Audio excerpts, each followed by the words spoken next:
Welcome back. This is part 2 of 2 of my conversations with Jeff Johnson. In part 1, we discussed Jeff's youthful rebellion in Northern California before finding his way to Hawaii. Actually, go back and just watch or listen to that if you haven't already. I think it'll really help understand the development that led him to designing such an adventurous lifestyle for not only himself, but now his family as well. Today, we're going to get into his career transition into being the very first staff photographer for Patagonia, becoming the reluctant star of a featured documentary film, and then the emotional toll of being sued by one of his heroes, a legendary Hawaiian surfboard builder, over a simple misunderstanding. Plus much, much more, of course, needless to say. But we enter this chat discussing how Jeff developed his talent for and also his style of photography. So that's where we're coming in. But first, just a reminder that Surf Splendor is, of course, made possible with support from you-know-who.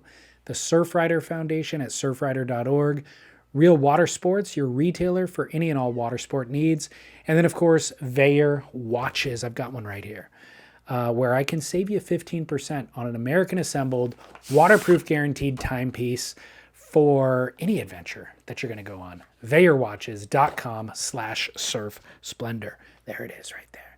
All right, my name is David Scales for Surf Splendor, and here's part 2 of 2 of my conversation with Jeff Johnson. Enjoy. Surf Splendor. So kind of following the conversation about publishing the article with Surfer's Journal. Obviously that was just your words. That was not your photography, but you bought a camera and you have a talent for photography. You were obviously not professionally trained. Yeah. Who were you taking cues from? Were there photographers who you were following whose work you admired, and how did you learn the craft? Yeah. So I think moving in with Chris and the Malloy brothers was really kind of stirred up that kind of like the creative juices, if I had any at that time. Like I was seeing what they were doing. They were at that point in the mid 90s. Those guys were just full on immersed in surfing. Keith. I think Keith finally made the tour, but they were both on the qualifying tour. Dan and Keith. So they were traveling a lot. Chris, I listened to the podcast you just did with Chris, and, I was there during that whole time. We were living together when he blew out his knee and kind of made a shift in his life there and started making surf movies. And so I seen what Chris is doing, and I think just living with those guys, and especially Chris, it just stirred something inside of me where I was like, oh, I could, and then I wrote that article and I was like, oh, maybe I have something here too that I can offer, that's something that I can create, and so I think Chris was a big inspiration, and the brothers, just living with those guys. And then, surrounded by all these great photographers. We had a house there at Rocky Point, so it was so central. You look out, Rocky Rights is right there. We're kind of in front of gas chambers. You can see pipe down there. It's kind of a central zone. So all the great photographers are hanging out at the house, and Keep going. I'm just going to adjust something. Yeah.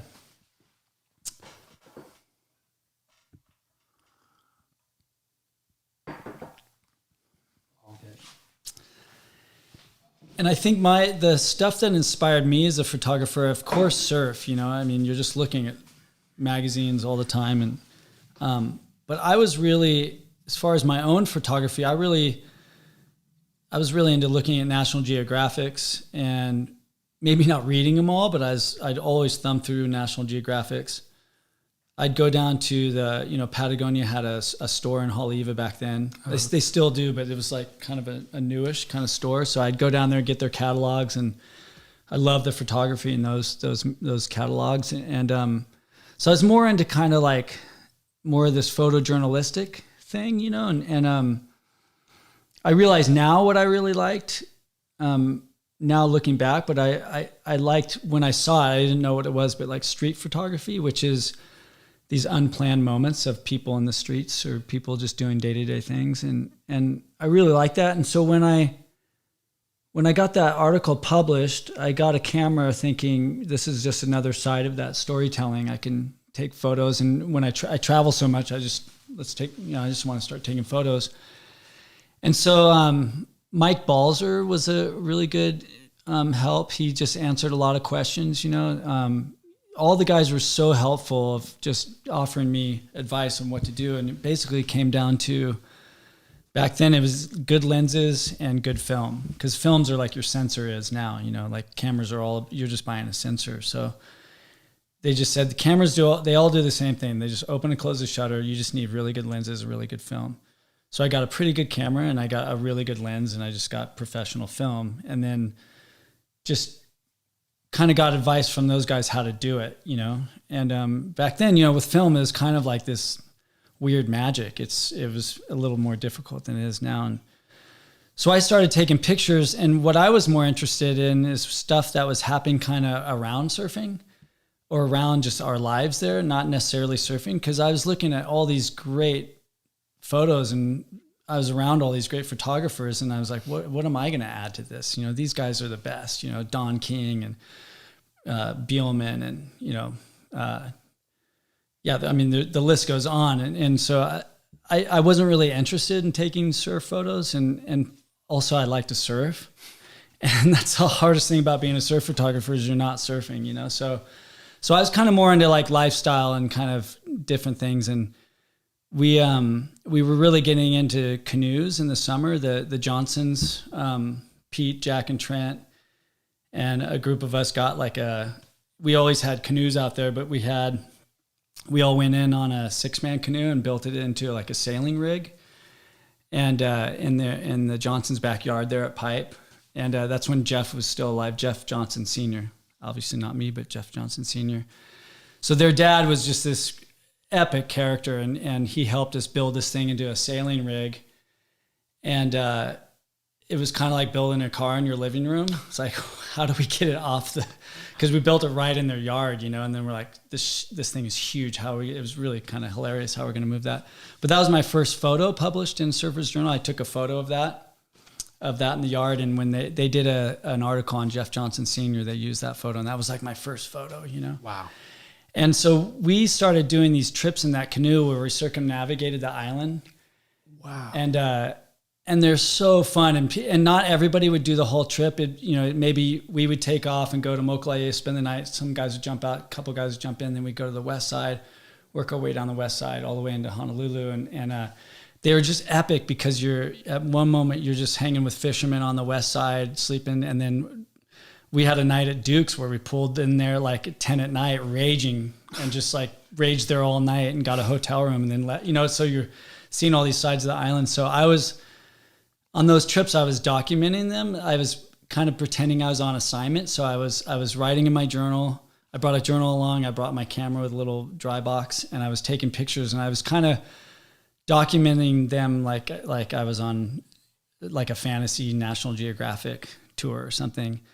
And I started having slideshows in our garage there. So everybody would come by, we'd have beers. And so I started doing these slideshows, and everybody would heckle, and they were super fun. And that's kind of what drove me to shoot more is these slideshows, literally with the carousels, how you did back in the day.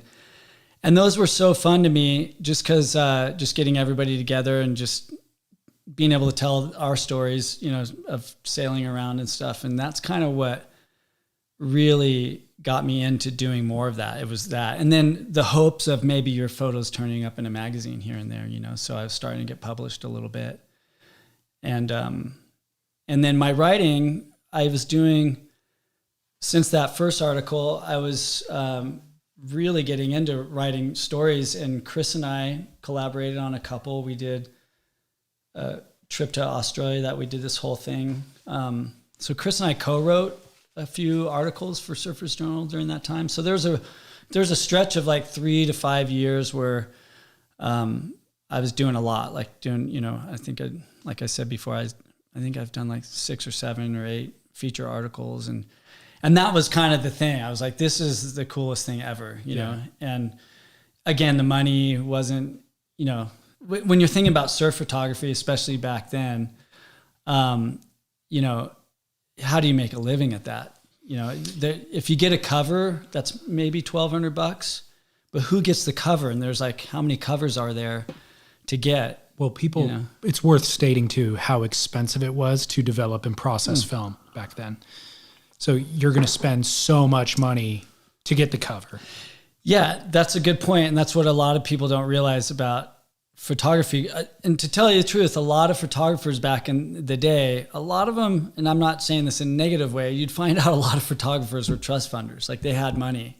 Because the entry, like you said, was expensive. Like you'd buy a roll, what was it? I think processing everything, like the roll and getting them processed was like $15 to $20. And sometimes you go shoot 20 rolls of film in a day. I mean, that's so much money. Hundreds of dollars, if not thousands of just a day of shooting. Right.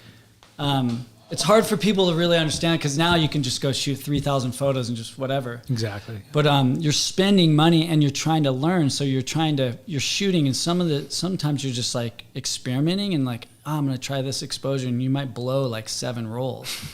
I mean, I remember even if when I was shooting automatic, so I'm not even experimenting with those things. I still remember being trigger shy, calculating the cost in my head. Boom. Every time you push that trigger, exactly. So it's just like, do I want to push it now? No, I'm going to save the film. You know?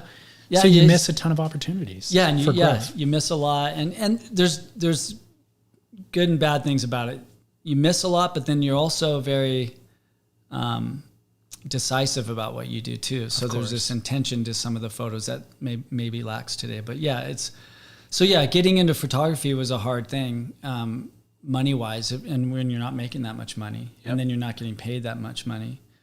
And I was seeing guys like Darren Crawford, who was like one of the best pipe guys shooting a fisheye out there during that time. And he was living at pipe, one of the best water photographers, and barely making rent. Right. So I wasn't looking at it at all for something that would pay me money.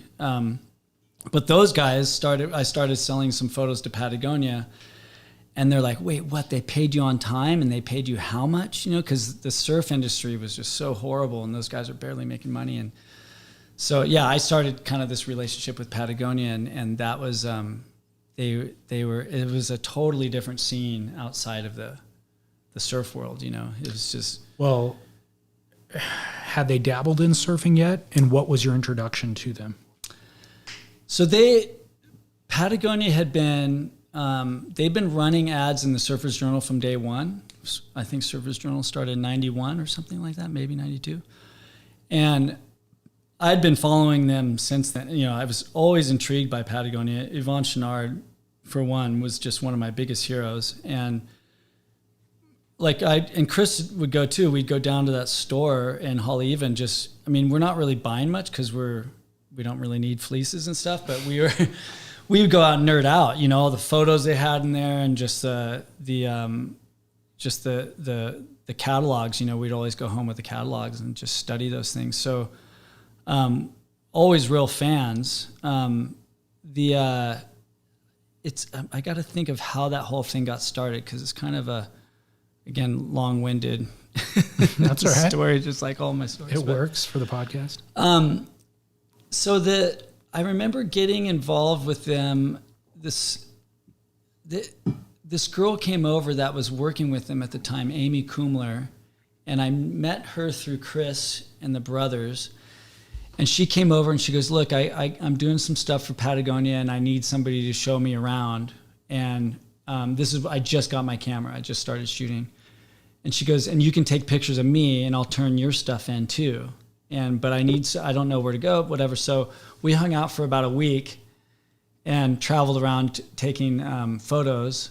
And they ended up publishing one of my photos from there. And back then they did like a 4-year buyout for like a couple grand, which was like a big deal back then, for me. And that kind of started my relationship with Patagonia, because the photo editor there obviously liked some of my stuff, and her name's Jane Sievert. And so she started sending me product, and she was also introduced me to the design team there, and they needed feedback on their board shorts, because I was literally living in board shorts. And so So I'd get these board shorts and I would write little write-ups. You know, they have a whole process there of user testing. And so I would fill out these things and write my comments and stuff and do my best to test these shorts. And then she would send me product, and then she started paying for it. She goes, hey, look, you know, here's some product to shoot. I'll pay for your processing and film for the day. Like that was giant, right? So she saw something in my photography and she started paying for that. And so I started kind of a relationship with Patagonia, and which my friends were in the surf world were tripping on, because they were like, dude, I have to fight just to get paid in the surf world. Like they'll use my photo full page and I don't get paid until months afterward. But Patagonia their photo department was so pro, because their whole marketing is photos. They're just so photo heavy that they had a really dialed photo department. But for the record, it was all freelance. All freelance. So their photo department was just staffed by maybe editors, but not by photographers. Yeah. Got it. It's all editors. And yeah, exactly. And is all... so every photo that they run is just purchased. They're not paying a salary to a photographer. Right. Got correct. It.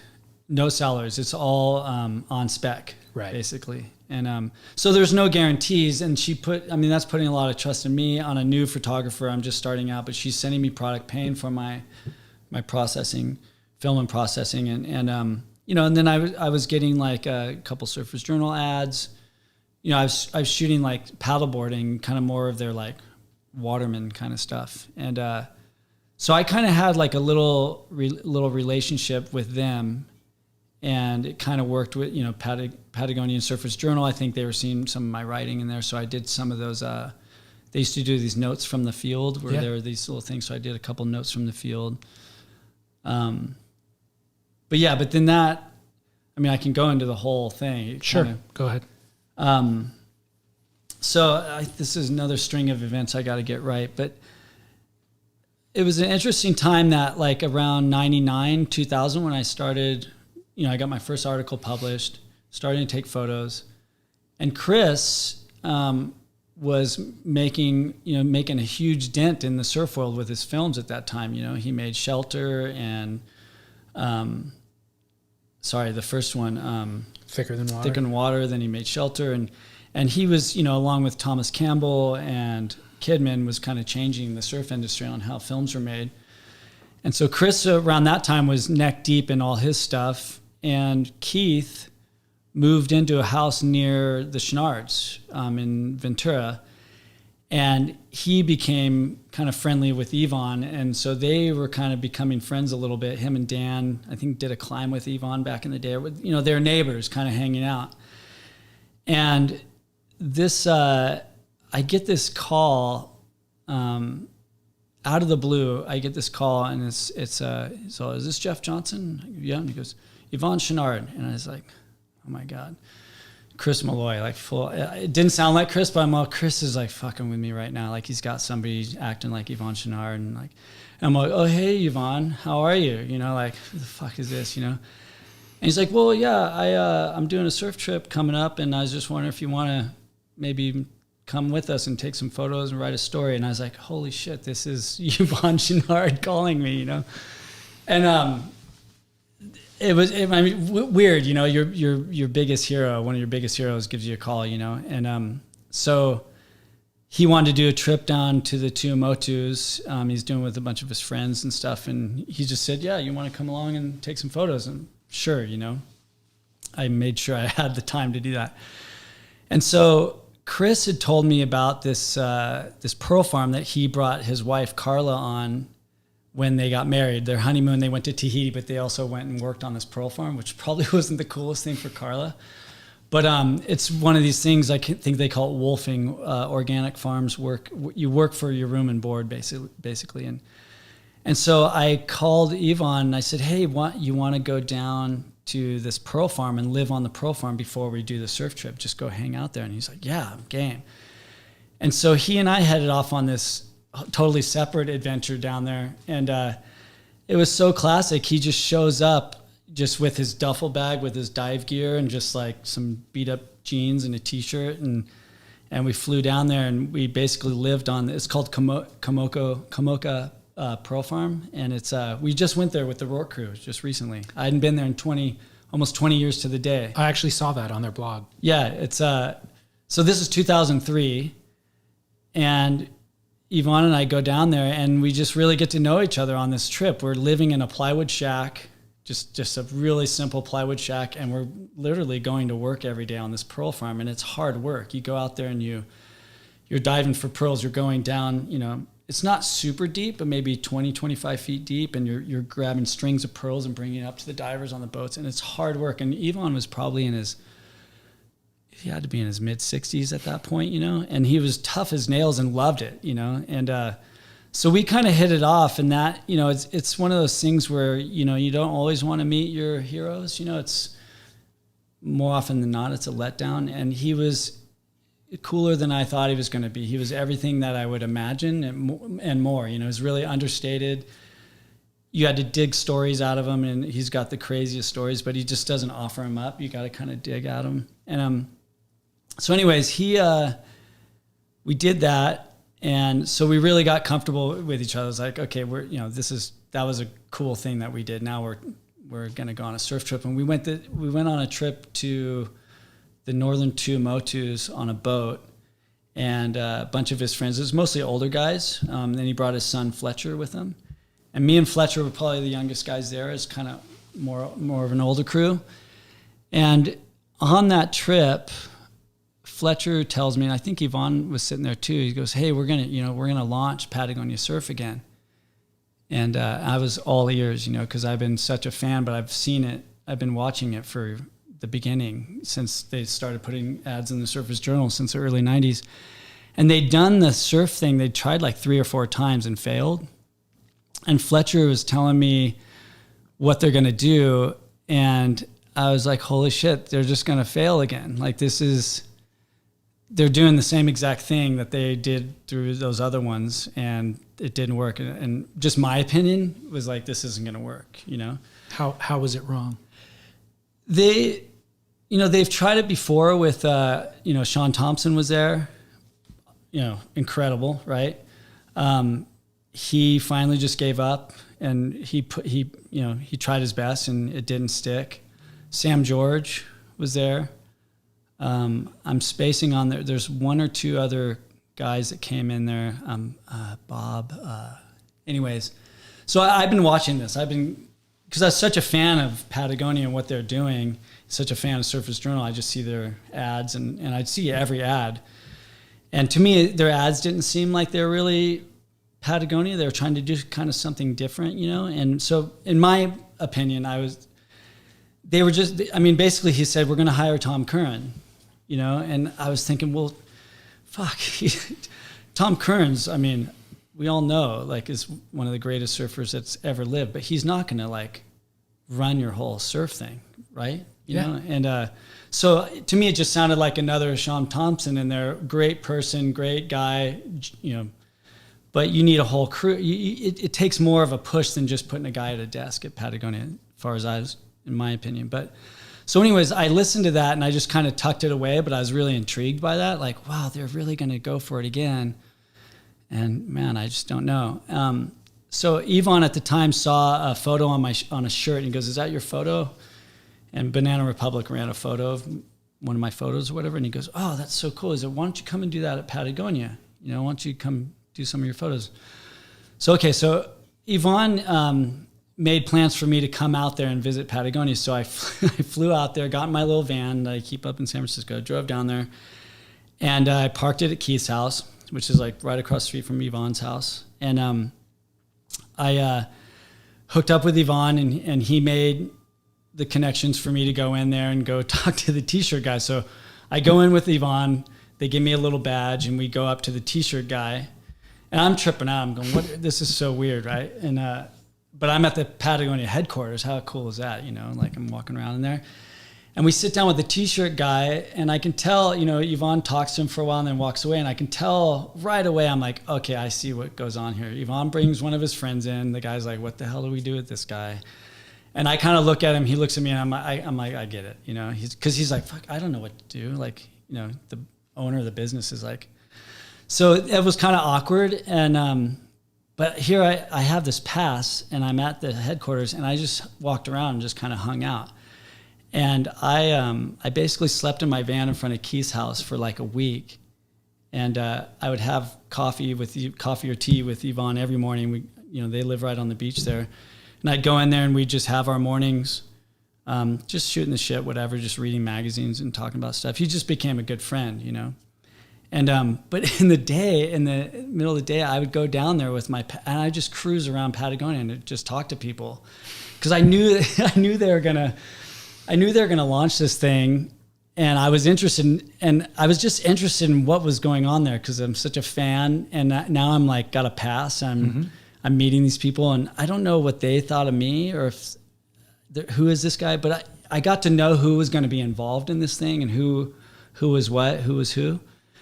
And so I started kind of formulating kind of some ideas in my head about how the Malloys could get in here and make shit happen, And there'd already been something brewing already with Keith living near Yvon, and Chris had already, Chris went to Antarctica and wore a bunch of Patagonia gear, and he's a fan. And so there's something brewing already. And I know they did talk to Evan Slater about doing something.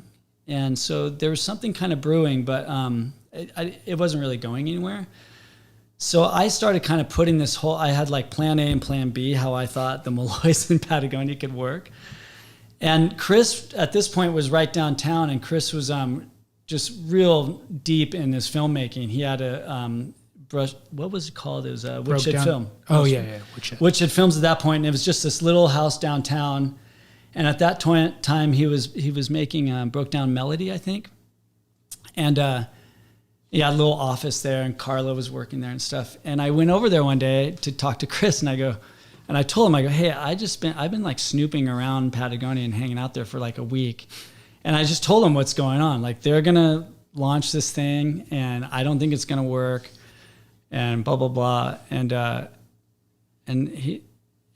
Chris, I don't even know if Chris was thinking about it, but I go, I think there's something here, And he's like, what do you mean? I'm like, well, it'd be the perfect marriage. Like, you guys, you make films, the three brothers are like a force in the surf industry, and they did, they've been with Bob Hurley forever.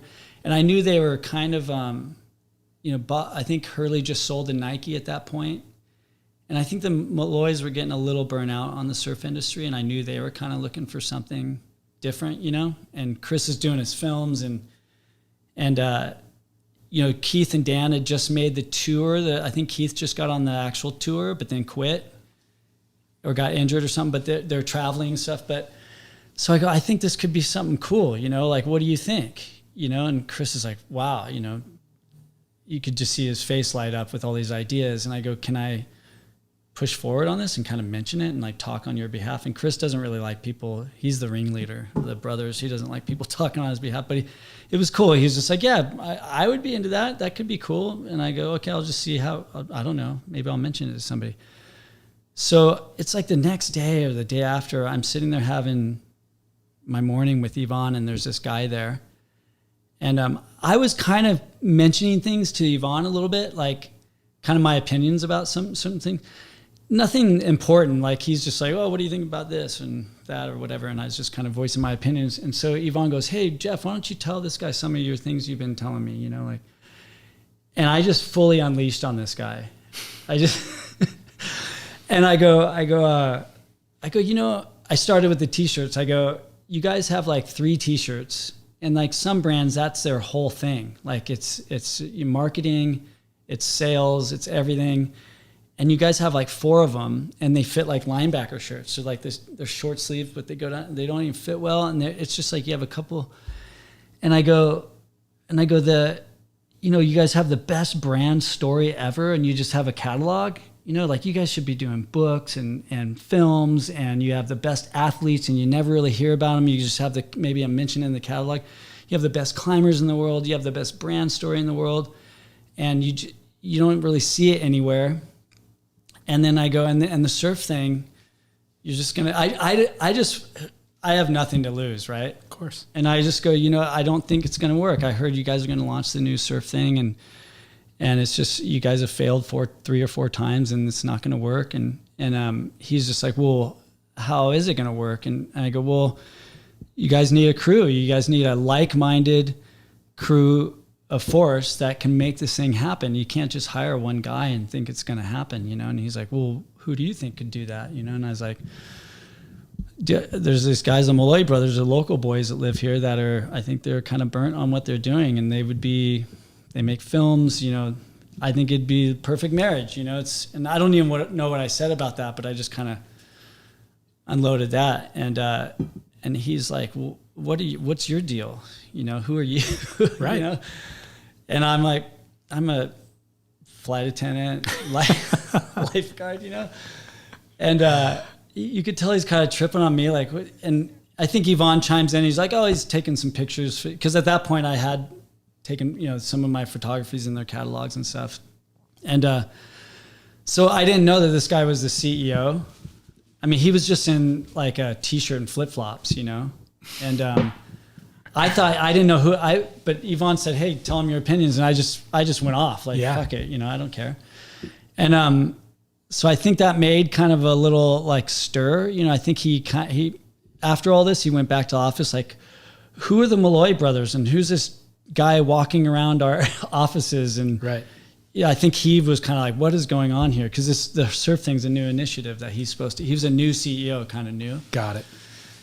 So anyways, it's just such a funny story looking back on it. But yeah, that kind of stirred a thing. And then the marketing department kind of got a buzz, and the guy, Hal Arneson, who used to run the marketing there, the VP of marketing, all that old Patagonia stuff of the baby being tossed over and stuff, that's all Hal Arneson. Like he's kind of the genius behind a lot of the early like 90s kind of marketing. And so anyways, he came up to me when I was wandering around Patagonia. He's like, hey, would the Malloys, I heard the Malloys might be interested, and would they want to talk? I'm like, so I talked to Chris. I'm like, hey, I think shit's going on. Like, I think people are fired up. And so then there was a meeting with the Malloys came down, and the marketing guys and Fletcher and Yvon and everybody. And it was agreed on, hey, let's do this. And I think the Malloys quit. You know, Chris went down to Bob Hurley's office and told him like that week or something.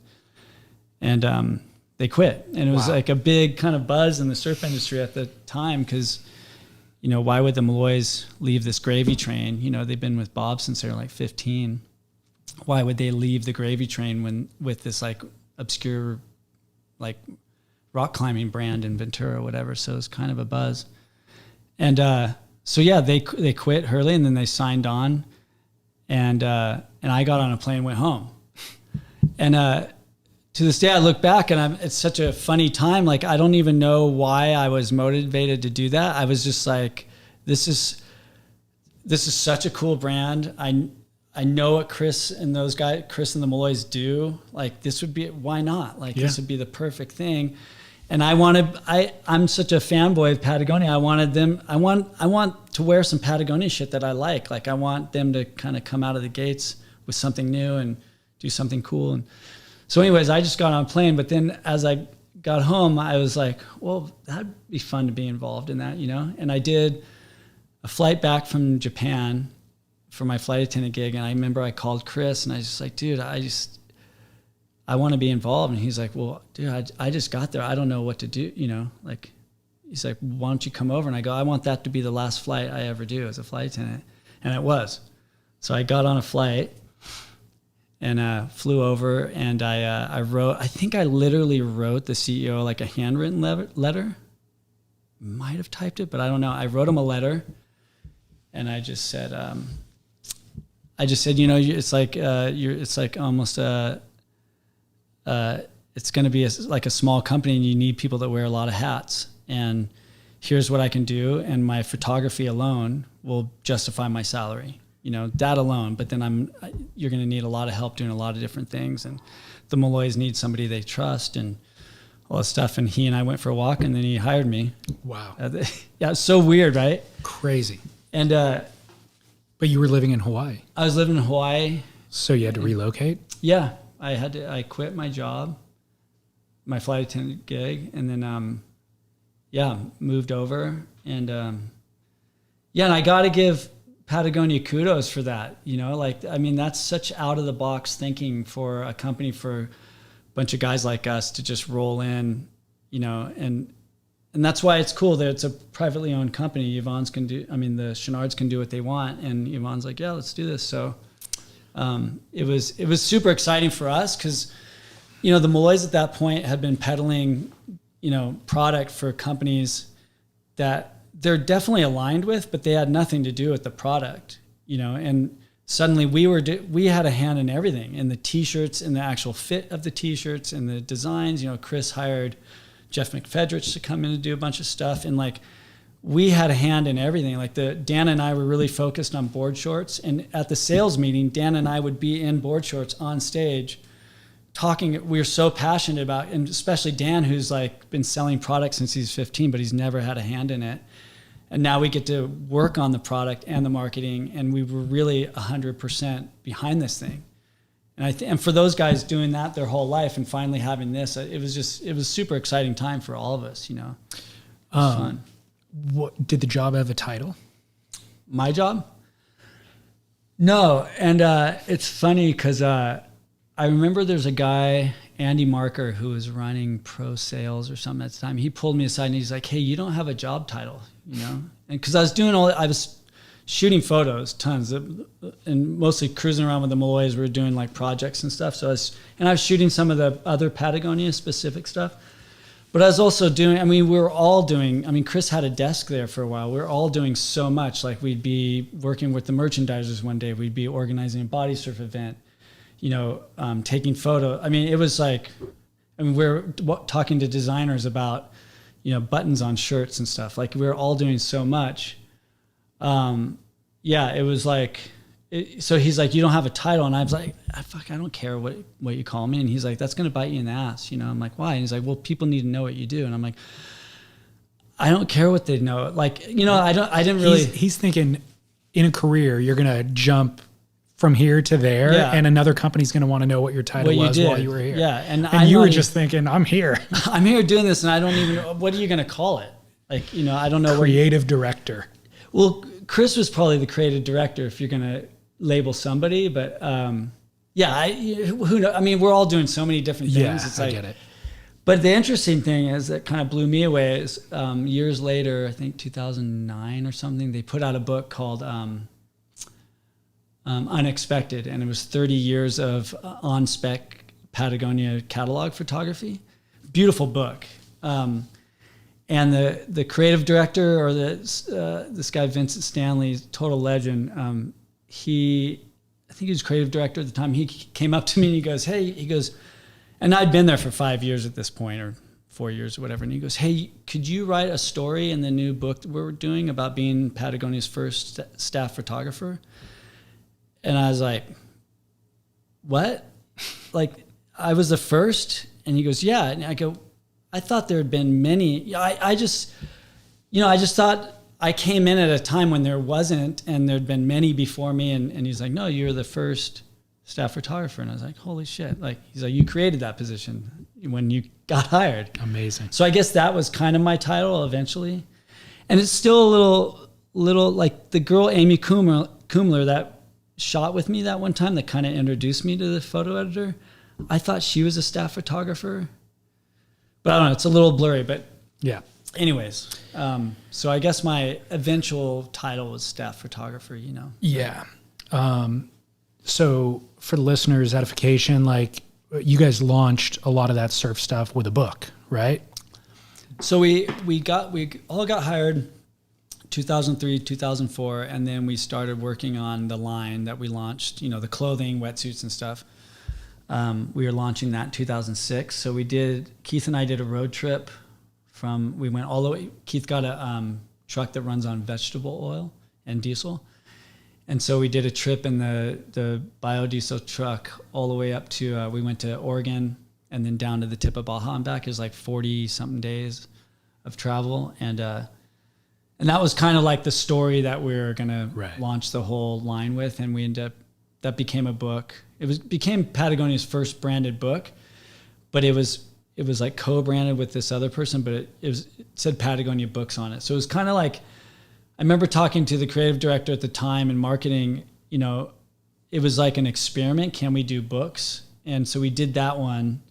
And then I remember him saying, okay, we can do this. And then they started a book department after that. And they've done many books now. Yeah. But yeah, we launched it with like kind of that book and that Been to Baja. There was a website and this whole thing, and launched that in 2006.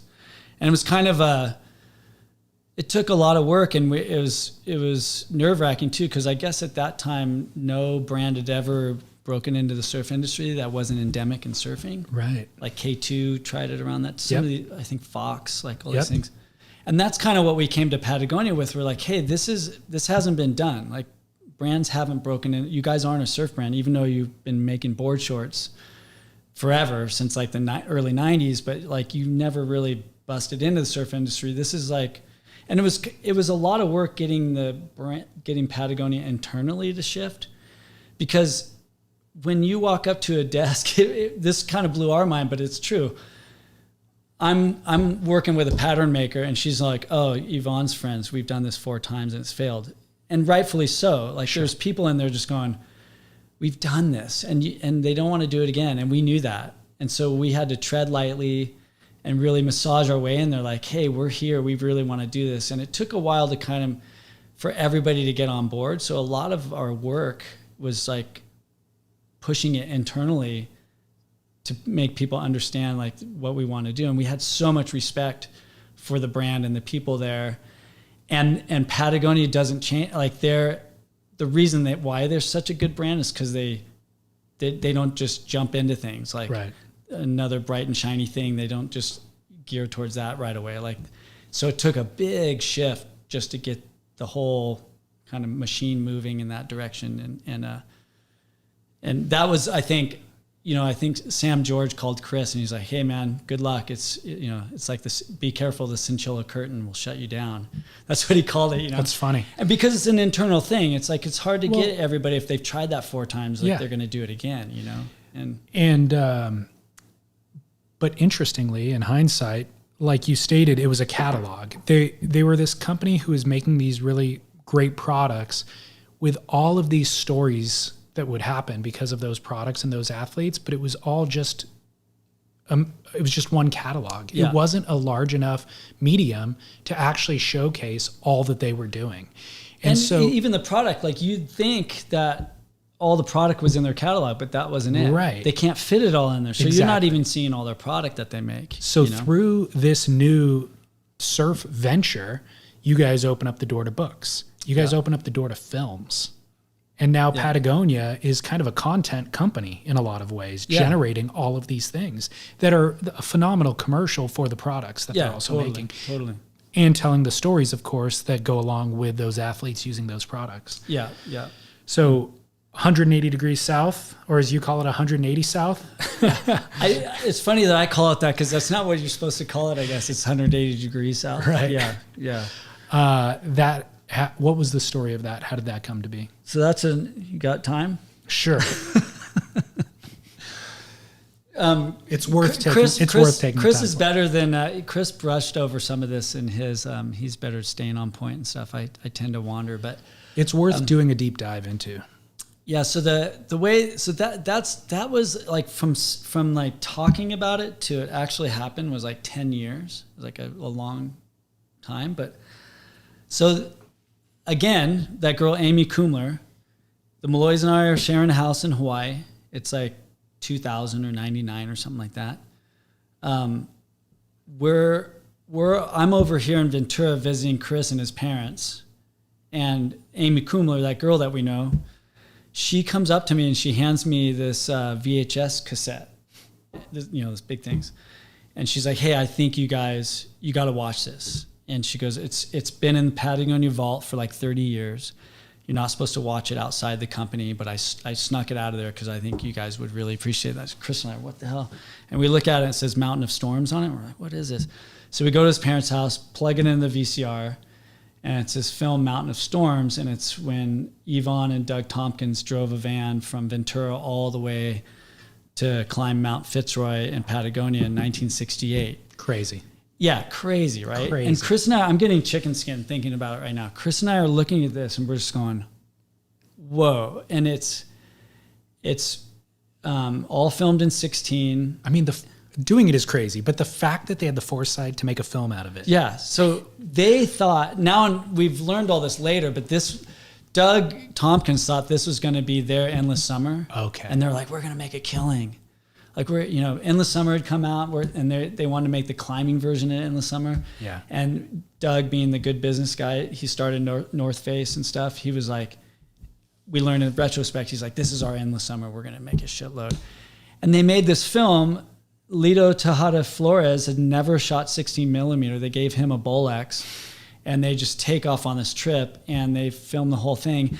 And it's original soundtrack, cheesy stuff, like they're driving and like the song's like driving with my friends, right. Like it's real corny. And there's spots where it says insert commercial here, and it's just blank for a while. Like it's a full movie. And Chris and I are going, this has been sitting in the vault. This is their entire brand. This is Doug Tompkins. He just sold North Face.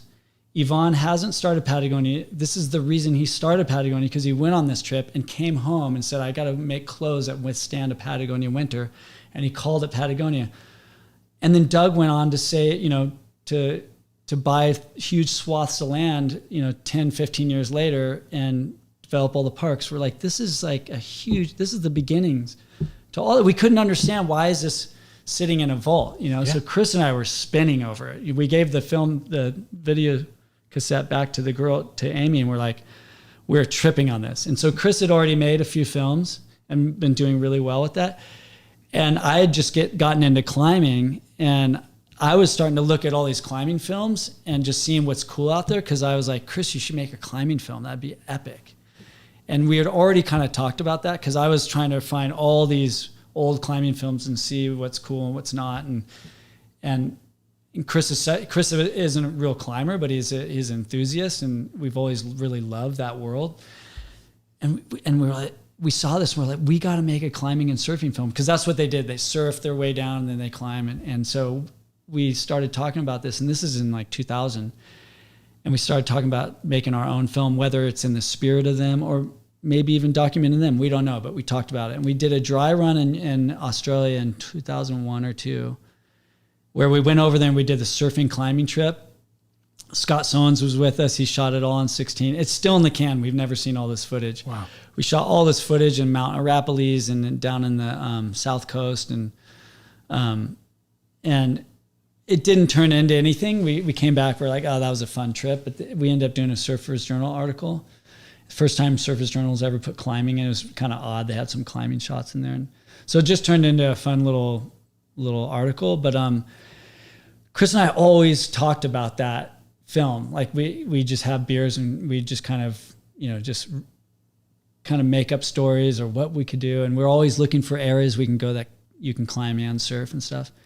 And then fast forward a couple of years, now we're employed by Patagonia, and Chris and I started talking about it again, like, hey, we work with these guys now. Let's, we should do a film. And so Chris kind of got his shit together, and I kind of pitched it to the marketing team there.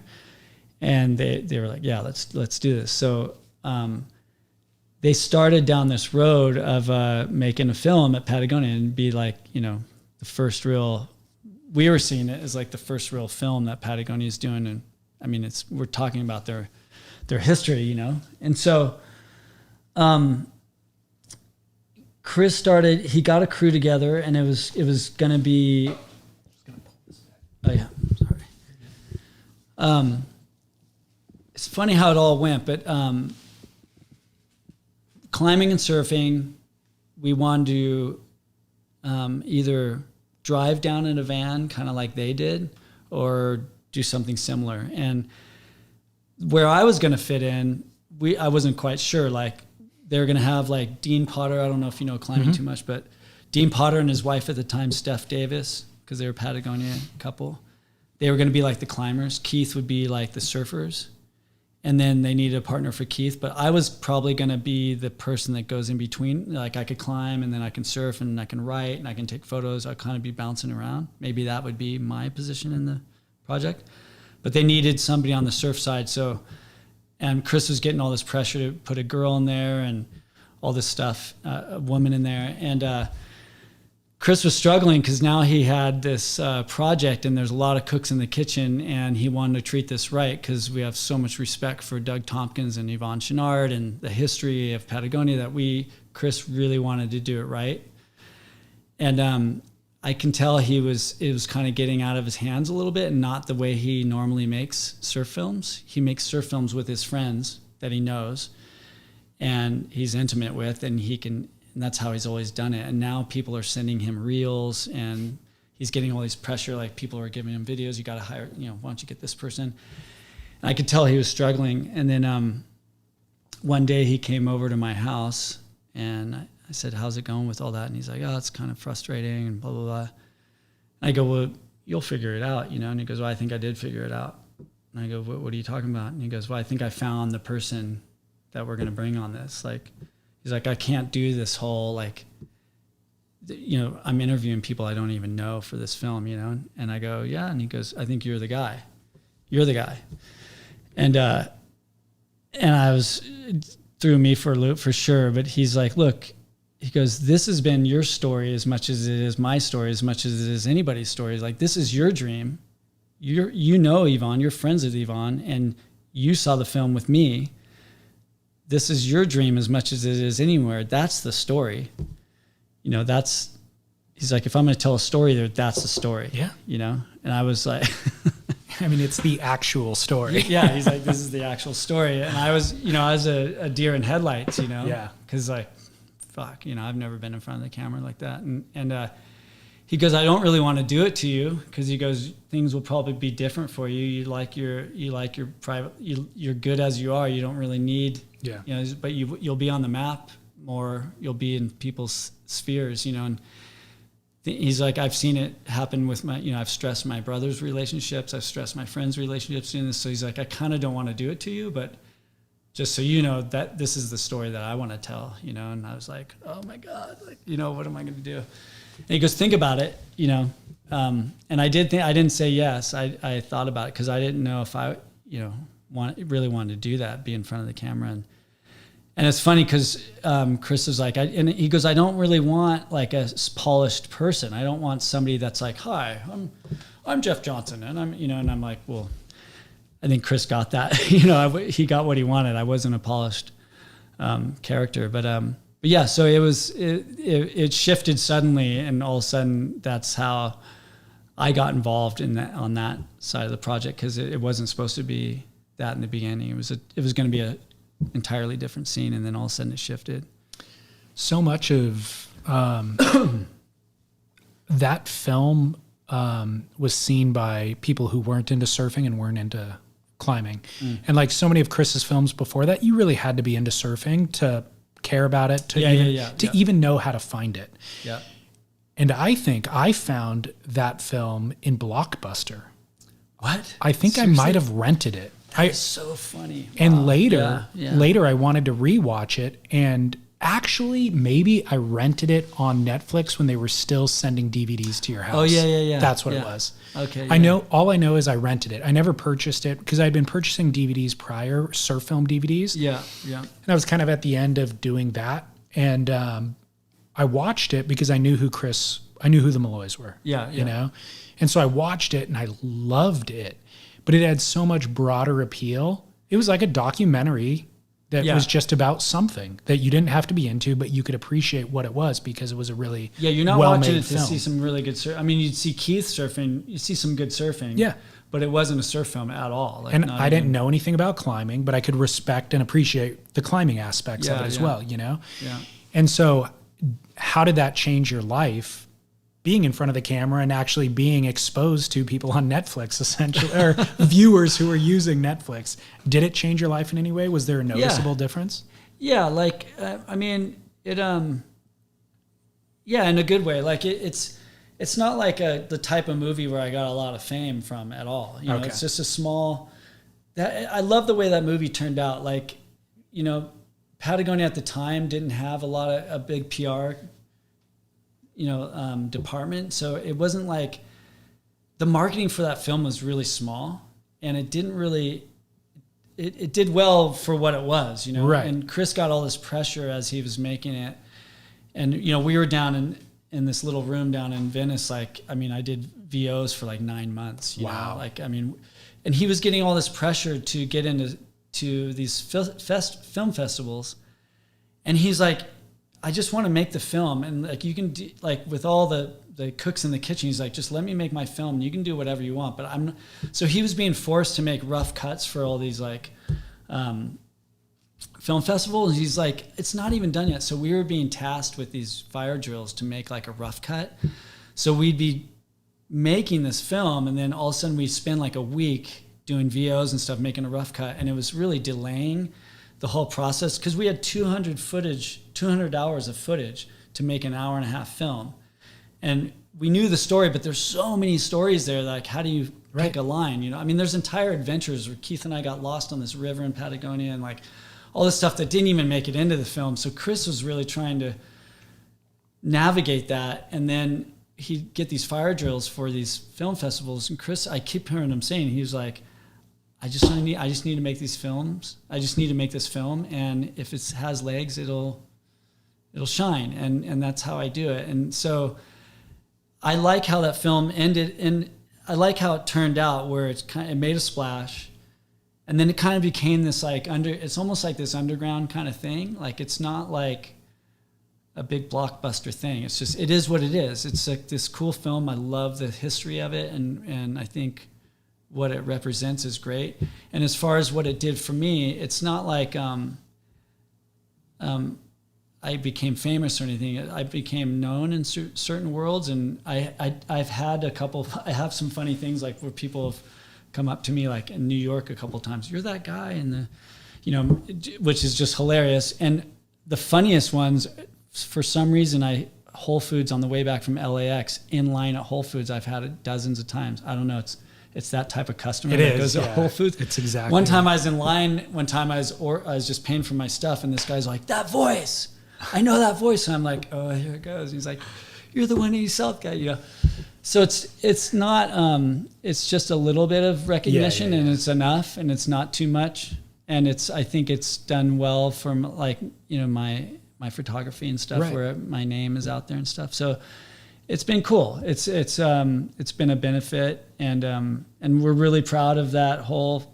Chris and I are proud of it. I mean, he directed this film that was a real big challenge. You know, that was a different ball game for him. You know, he had a lot of cooks in the kitchen. It just wasn't him. Yeah, he's documenting these people that he has so much respect for, and he doesn't want to blow that, no matter how much pressure he's getting from each side. So, in the end, I think it turned out it's cool. It is. It's and it's I like that. It's just kind of this. It disappeared for a while off Netflix. Now it's back on Amazon. Yeah, Netflix was an early investor in it. There's a deal between Magnolia and Netflix, and it was one of their early films that they invested into, like a documentary. So it lived on Netflix for a while, and then it went off, and then now I think it's back on Amazon or something. Cool. But yeah. Well, one thing that I haven't watched that film in a while, and I should, but I don't even know what the question would be. I just think it's so amazing that you have access. You talk about Yvon Chouinard, and we are aware of that, but Doug Tompkins is an equally as fascinating figure. Oh, and incredible. Just an insane resource. I think about the amount of time that you've gotten to spend with those guys, and lessons that you have probably been able to glean from them. Oh, yeah. They are fascinating figures. Fascinating. Philanthropists, athletes, businessmen, all of it. And their stories, like, you know, I'm really fortunate to spend time with those guys, like, away from everybody, like out climbing and sleeping in tents and stuff. Because then they really become, like Doug, when I first met him, when we went down there, he's real serious. And this shit that he's involved in is pretty serious business. You know, like, he's had a lot of pushback from people down there. He wasn't a great communicator in the beginning. The Chileans are like, who the hell is this guy? For listeners who don't know the backstory, he took his proceeds from selling a clothing company. Esprit. He started Esprit with his wife, which got huge. And made a ton of money, and took those proceeds and is buying land in Chile? In Chile, yeah. In Argentina. Which he's then restoring, protecting, and giving back to the government for national parks. National parks. So we're talking hundreds of millions of dollars. Huge endeavors. Millions of acres. Millions of acres. Yeah, and so when, you know, an American, moneyed up American is coming down and buying that much land, people were very suspect, essentially. Oh, for sure. Yeah. I mean, there's all these rumors. There's, you know, the rumors were so strange, too, what people thought he was doing, you know, CIA. I think there's even some Nazi stuff in there. There's some weird shit.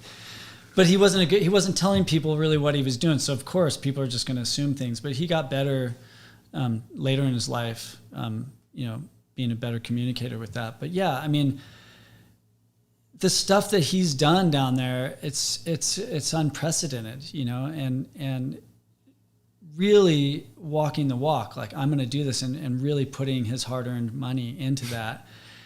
And there's a lot of stuff that those guys do that you don't hear about too. Like Yvon and his wife Melinda do stuff that they have their things that they do with their Patagonia money, but then there's also these things they do with their own money. And one time when I was working for Patagonia, I was out in the water surfing, really small sunset one day, surfing longboards, and somebody said, you know, I've been gone for a while, and somebody's like, oh, where have you been? I go, oh, I work with Patagonia, and this guy who was spearfishing came up, local guy, and he's like, what? You work for Patagonia? And I was like, oh, fuck, you know, like, and it's this local guy, you know, and he's like, and he put out his hand, he's like, hey, I want to, I'll give Yvon a big handshake for me. He's like, for what he's done for us on Molokai. And I'm like, what did he do on Molokai? And so there's this one area in Halava, is it Halava Valley? Where they're going to build, I could be botching this, but this is kind of the gist of it. They wanted to build a Hilton there, and he bought a pretty big swath of land there amongst some other people that would inhibit them from building the hotel, and he gave it to the Hawaiians. And this is something that Yvon and Melinda just do with and you know, they don't talk about it. There's a lot of stuff like that is mind-blowing, you know, that you hang with those guys and you're like, oh, we know about this, but there's all this other stuff that they do too. But the benefit of hanging out with them too and getting Doug out of his zone where he's real all about business and he's really serious, and then seeing those guys climb together and sleep in tents and talk shit, and you know, they're like an old married couple just talking shit on each other. You know, it was classic. And yeah, I was really fortunate to spend time with those guys in that area where it all began. I know. For them, you know, 40 years prior, you know. It was it's so admirable. Chris and I just pinched ourselves. Like that whole project, it was really the ultimate for me. I can't speak for Chris. I know it was a big deal for Chris, but for me specifically, it was like, it involves everything I like to do, surfing, climbing, my biggest heroes. We worked with all of our friends, you know, you know, we hired Scott Sowens, Dave Holmesy, Danny Motor, Jimmy Chin came down and shot some of the climbing stuff. Half the crew were like really close friends, like, and Chris and I are like best friends. Like, when we made this thing, it was an amazing thing just to do in our lives. Like that point, you know, I remember Chris and I, we got to drive after it was all done. I'd been gone 6 months, and we finally finished filming this thing. And Chris and I were driving on dirt roads I think we drove for 2 days from deep Patagonia on dirt roads. And there's an old truck in there, an old Chevy that we rented. And, we don't even smoke cigarettes, but we got cigarettes and a 12-pack, and we're like on these dirt roads for like 2 days and we're just talking stories, just like, man, that was a great 6-month journey we were just on, you know, and we hadn't even started editing yet, you know. Yeah, and an amazing piece of art to have to show for posterity's sake. Yeah, it was a cool time. There's so many stories. You've told a lot of those stories about that, filming that, the film and things that happened on there, so we'll let those exist elsewhere. But I do want to get back to your writing, because we want to talk about the Al Chapman article that you wrote for the Surfer's Journal. Yeah. I read it for the first time just this past week, and I thought it was a phenomenal article. It's a small story, but it's super relatable. It's how it was you ordering a board from Al Chapman. Yeah. And I was unaware, but apparently there was a lawsuit that took place because of that article. Yeah. What can you tell me about it? Man, it was I almost don't want to talk about it. It was such a I think I have a little PTSD from being in court. But so that was around 2000, early 2000s, and Surfers Journal got a hold of me and they said, hey, we're looking for a story, we want somebody to write a story on Al Chapman. And I said, well, I don't think I'm the guy to give you the definitive story of Al Chapman, Yeah. And they go, no, we just want like an updated portrait of who he is, and do you got any stories? And I was like, oh, let me kind of work on some. So I had all these notes and things that I drew from, and I wrote a story about him, and it's just ordering a board from Al, and what I went through ordering that board. And a 10-0 single fin for Waimea. Yeah, I ordered a 10-0 single fin, yeah. And so I wrote that thing, and I was motivated in ways that I think Al represents an era that was slow, like quickly fading at that time on the North Shore. Like this is like early 2000s. And why I was interested in it is like what Al represents and how fastly that was fading. And so, his generation of like the surfer shapers, that Wild West kind of atmosphere of the North Shore. And my friends and I from California that were lifeguards and surfers and spending time on the North Shore, all through the 90s, we were going home to our homes in California and seeing them change every 6 months. And we were always blown away that the North Shore just stayed static. We're like, this is like even when there's not waves, there's beautiful beaches here. There's no one around. Like summertime on the North Shore in the 90s was almost literally a ghost town. Like there's no one around. And we were always, being from California, we were always like, this is impressive because we know what's happening back at our homes. But things started rapidly, this is just my opinion, but things started rapidly changing in the early 2000s. The North Shore started getting gentrified, and there's a handful of things that aided to that, in my opinion. Like, 9/11 happened. People stopped traveling, and they started going to Hawaii and then trickling over into the North Shore. There's Blue Crush, which changed the North Shore overnight. There was Baywatch was being filmed. All of a sudden, Hollywood was there. Brian Grazer, the director producer, bought a house there. Things were kind of changing, and there was like a new surfer on the North Shore. Like this guy, the archetypical new surfer was like he just buys a house on the North Shore, tears down the shack, builds a mansion. In his garage are golf clubs, a jet ski, and a towing board. Like it was a new surfer, and so I was kind of seeing this happen in my eye really quickly on the North Shore. And to me, Al represented this North Shore that I had in my mind. He represented a time that was slowly fading. So, and the guy is like incredible shaper, prolific. Like he's been shaping, like he's stood the generations from. Probably in the North Shore. I might want to say early 60s, but probably late 60s, all through the 70s, ripping big waves, shaping really good boards, still does. And so I wrote this story about him, and from what I heard he liked it from Jeff Bushman. I guess Jeff told me, he goes, yeah, I talked to Al. Al saw the story. And so you wrote it, and then it got published before he ever saw it? Or did you? Okay, got it. Yeah. So the first time he saw it, it was in print. It was in print. Okay.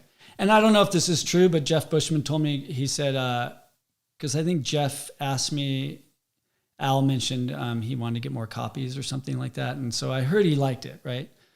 I don't know if that's true or not. But anyways, yeah. And then years later, I get subpoenaed and we're in court. And Al is suing the Surfers Journal and myself, defamation of character lawsuit. What? And yeah, it was just, and it was such a bummer. And I don't even know how much I should go into it, because I think Al doesn't realize the respect I have for him. I think he just somehow switched that I don't know, he didn't like the article or whatever, but in what way did he feel defamed? What did he say? He just said it wasn't favorable. It was I think in his eyes, it was a little bit, there's things in there that weren't true. I'm not really sure. I mean, it was all in court, but yeah, we were in a federal court for like 8 or 9 days with a jury trial. Yeah.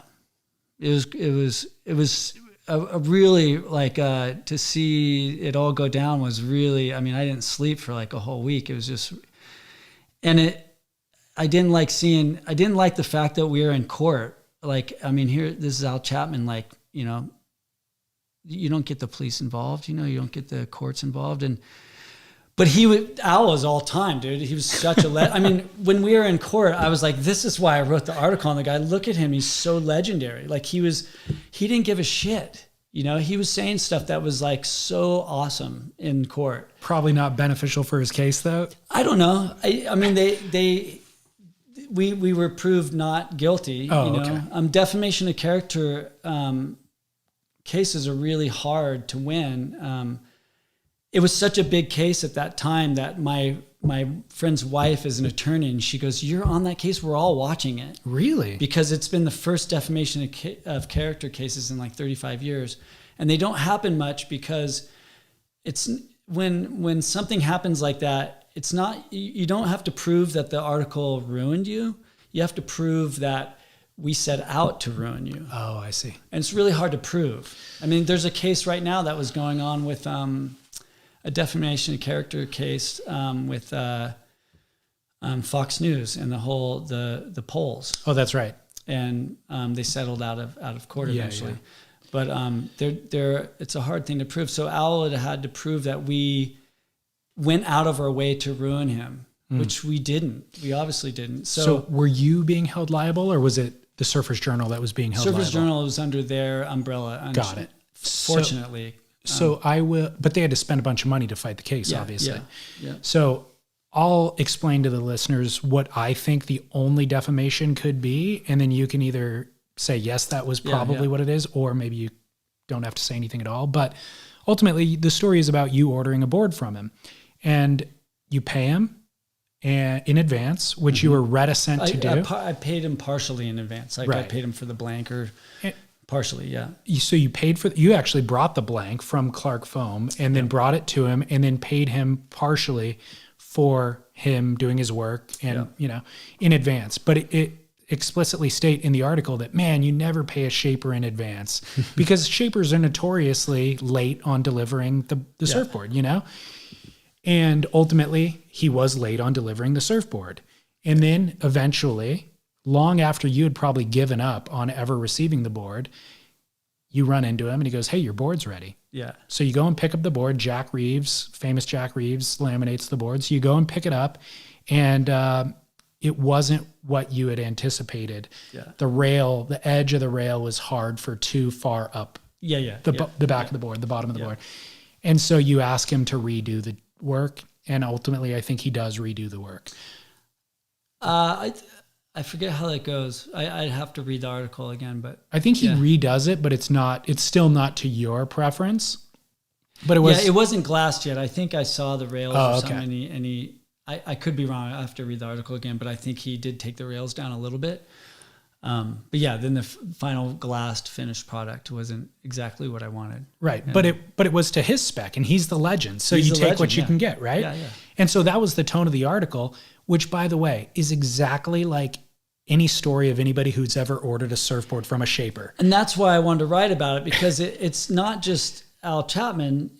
That's how shapers and surfers work. Like, that's how it's been working forever. Like, I remember the first board I ordered when I got to the North Shore, the Willis brothers. I don't know if you, but they're twins, the two Willis brothers. And that's how shapers did it. I remember I ordered like a 7.4 or whatever, and then I showed up and it's like a 7.10, and I'm like, I ordered a 7.4, and he's like, no, you need a 7.10, and you're like, all right, like that's just how it works, and that's why I wanted to write that article, because this was the epitome of how this is the surfer shaper relationship, and it's all time, and like now it's like I fucking should have rode that board. Al was probably right. He's like, of course, because when I said the rails are too hard, he's like, are you fucking kidding me? He's like, he goes, you'll be doing bottom turns from Sunset all the way to Haleiwa, man. Right. And he probably was right. And my friend Edis at Glass, I ended up giving it to Edis. But yeah, I mean, that's the whole thing. It's like, and I'm bummed that went to court. It's just a shitty experience. And I don't have any grudges against Al at all. And even in the article, there was no grudge. There was no, it wasn't as if you were writing it saying, this guy took my money, or writing it and saying, this guy delivered shoddy work. Neither of those things were stated nor implied. What it was a reflection of, is my board done yet? The most common saying of ordering a surfboard. You know what it I mean? happens all the time. It happens there's stickers made, there's t-shirts made. Yeah. And so that's all that it was. And I'm flabbergasted after reading it that it would have ended up in court. Yeah. Because there was no defamation in my mind. So I'm glad that the court sided with you. And I wanted to like, Al is like his whole thing is being authentic. He's a no bullshit guy. It's like, I didn't want to sugarcoat anything for him. Like I thought if I sugarcoated anything, it'd be a disservice to him. So I told the story exactly how it was, and I didn't hold anything back. And I would think he would appreciate that. And so I don't know, it was a bizarre thing, and it was a horrible thing to go through, like court. I mean, just like sitting on the stand and being, it's just like the movies. I mean, they try to trip you up. I was on the stand for 8 hours one day. Crazy, dude. And so was he. And I don't think it was a good experience for Al either. It was just going to court's shitty, you know? And, well, the reason one of the things I wanted to ask you about it was, does it dissuade you from making art? Well, the funny thing, not funny, during it, like now I wish I took notes the whole time because it was such a bizarre experience. But here I was getting sued for something I wrote. I wasn't in the mood for writing. And it kind of dampened my desire to write, you know, like I still to this day, I mean, I don't promote myself as a writer, but I'll take on some writing projects, you know, but yeah, it kind of like turned me off of writing a little bit. What a shame. And, but I wish I took more notes and stuff because there's some interesting stuff that happened. I mean, it's such a good, if that was a good story about Al, the story of being in a courtroom with Al would have been a phenomenal story. The courtroom just made him much more of a legend. Like I was watching it go down just because he really is a legend, man. Like he's still on the North Shore and he's still shaping beautiful boards. I think he's still surfing. He broke his hip or his leg. I think he broke his leg a few years ago, but yeah, he's and what he represents is that Wild West, you know, he represents an era. Like he's kind of the epitome of that awesome era of the 70s, you know, and he was surfing big waves from like late 60s all the way to pretty recently, you know. It's like, well, the other great thing about him and what he represents is he's making boards for a certain style of wave, the way that they should be ridden. Yeah. And a lot of other shapers, John comes and surfs totally differently. And so then they go, oh, I'm going to update my designs to accommodate this modern style of surfing. Yeah. Owl's like, hell no, I don't give a crap what John's doing. Yeah. I'm just making boards this way, still to this day. Still to this day. And there's guys riding them and ripping them. Absolutely, right? It's the only way you can get that style of, or to do that style of surfing is to get the board from him. For those waves. Yeah. You know, he's been doing it for decades, and yeah, it's but the idea, it's funny that, or it's not funny, but it's sad that it would deter you from making the art. And it makes me think about modern culture, how somebody writes a tweet and then they get off, they put tweet before they fly to New York, then they land in New York and their life is ruined. They got canceled. They lost their job, you know, and because they got canceled by the internet mob. Yeah. And it's a shame because it's hard to come back. You should be able to come back, apologize, you know, whatever you got to do to. People make mistakes. You know? Yeah. You're always going to fuck up. Like, but the reality is the mob was wrong. This person made the person made a fleeting tweet. Maybe they didn't even really feel that way, or maybe they did. But the woke culture, the tone of the culture will shift down the road. Yeah. And this will look like a big mistake in this one moment, you know? And so the idea that the art is actually meaningful and that it can be, the production of it can be stopped because somebody got upset at a given time is unfortunate. Yeah. You know, like your art, probably will have a lot more lasting effect than the way that Owl felt about it in that moment that he made that decision. And so it's unfortunate that your art will no longer, or that you're at least dampened in it for a period of time. Yeah. I mean, it's not like I haven't written since then. I've definitely written, you know, we did a book for 180 South, and that was like a coffee table book. I mean, I still write. Yeah. But I think I wasn't down for taking notes and writing in my little journal during that time. I was just like, oh fuck, this sucks, you know? Yeah. But yeah. I kind of want to hear about what surf media you follow and what your current view on surfing is. Who's surfing are you excited to watch at this point, or document or work with, or any of it? It's funny. The surf media thing, I was just talking to Chris Malloy about that. I think it's a conversation that a lot of people are having. Like I miss those days, and you never want to be the guy going, oh, those were the days, you know, because there's so many great things that are happening now. I mean, the surfing level's so high and filmmaking is so good. But like when, you know, in my time when I was surfing a ton in the 90s and early 2000s, like you saw all the surf movies that came out. You saw all of them. There's like 6 of them, whatever, you know? And most of them are really good. Some of them weren't. But like you're like, they come out, you see them, and you've seen it all. And then you look at the magazines or whatever. And now it's hard because I follow a lot of surfers. I follow a lot of skaters, a lot of surfers. But it's like you don't even know what you're looking at after a while. Like I might even put out something. I'm like, hey, did you see that film I made? And they're like, yeah, I did. And I'm like, what did you see? And they're like, I saw this. I'm like, no, you saw the previews to it. Right. You know, because you're just like, you know, and a lot of time when you're going through things, you're like in line somewhere and you don't have time to go. Totally. And how are you going to remember to, oh yeah, I got to go home and then watch that and watch the full thing. But you're just clicking through. So like, I miss seeing the entirety of people's work, because we're just inundated, as everybody knows, on Instagram, and you're just like looking through stuff. So, half the time I don't even know, like you know how it is. You'll call somebody by their name, but it's their fucking Instagram name. You're not even calling it, because that's all you see. Right. So it's been a while since I've seen a whole surf movie. I don't know when the last one is that I've seen. But there's definitely surfers that I like, you know, like I love Mason Ho. Yeah. I think there's these 3 that I think a lot of people are really into. Like there's Mason Ho, there's I'm just drawing a blank. Needs Essentials guy. Oh, yeah. Torren Martin. And I think that the whole Torren Martin phenomenon is interesting, because I think he, not single-handedly, but he has such, you can almost blame him for everybody riding twin fins right now. It's because of him.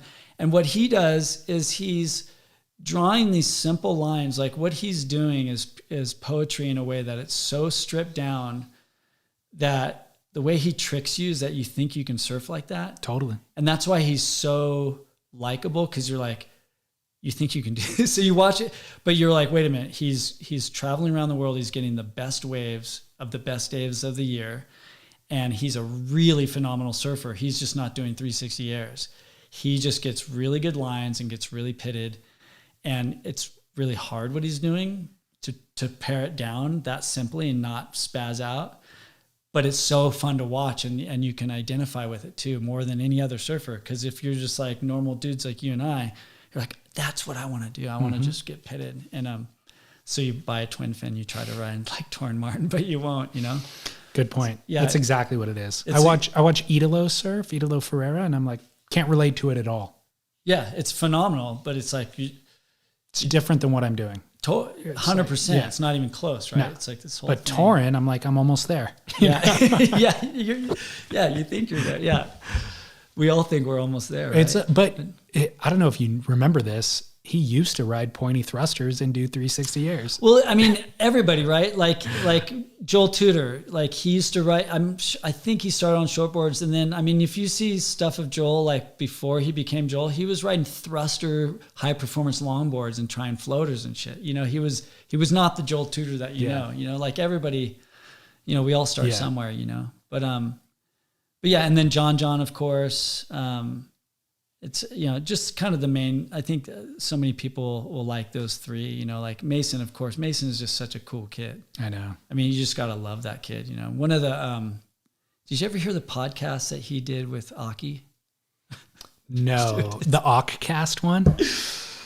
I forget what, yeah. Like when Aki was hosting? Yeah, it's like him and yeah. Aki. Yeah. It's like the funniest thing, man. Like you just got to listen to it. But yeah, you got to find it, listen to it. But he's just just such a rad kid and just such a big heart, and he's just making it fun. He's just having so much fun out there, and he's a phenomenally talented surfer.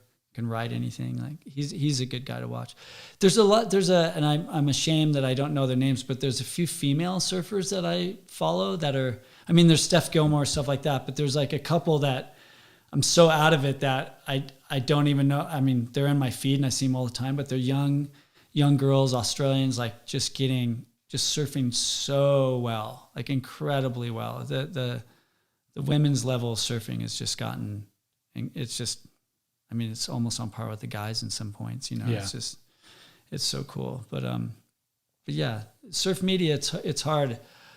I wish somebody just like would send me some DVDs of all the latest surf movies, because it's so. But would you sit down and watch them? Do you spend 90 minutes sitting and watching a surf film anymore? It's tough now. I got 2 kids and a right. I'm busy, but you're right. I would find time to, if somebody gave me like 5 of them, I'd narrow it down to 1 or 2 and I'd find time, Yeah. like I'm just now starting to watch the Jerry Lopez film. Oh yeah. I can't believe it's taken me this long, but yeah, I started watching that the other day.